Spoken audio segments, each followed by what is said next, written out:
The death of James K. Polk, June 15, 1849.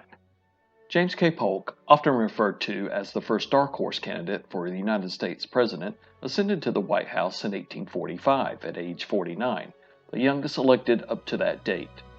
The former congressman, the nation's 11th chief executive, was a Jacksonian Democrat from Tennessee, and nicknamed Young Hickory in a nod to Old Hickory, Andrew Jackson, the 7th president.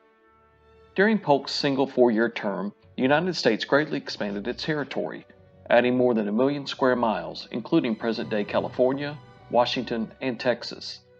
Although many thought he could have easily been reelected, Polk kept his campaign promise to serve only one term and retired from the presidency, turning it over to Zachary on March 4, 1849.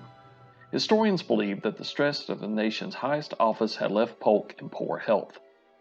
On March 6, 1849, James and Sarah Polk embarked on a grand tour of the southern United States, from Washington, D.C., down the Atlantic seaboard, west along the Gulf states of Alabama and Mississippi, to New Orleans, Louisiana. A devastating gastrointestinal illness, believed to be cholera, had hit New Orleans during the winter of 1848 to 1849, prompting the New Orleans Medical Board to announce that the disease invaded the levee like an avalanche. Polk reportedly heard rumors of the illness and already was suffering from a severe cold, but stayed in the city, bowled over by the hospitality he received there.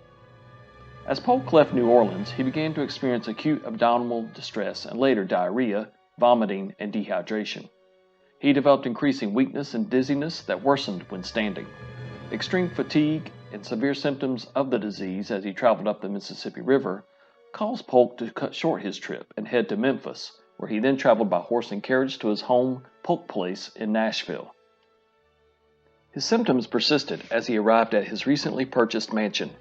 Here at Polk Place, he planned to sort through his presidential papers and settle down to a life with Sarah. But the gastrointestinal illness took its toll, and Polk continued to fail.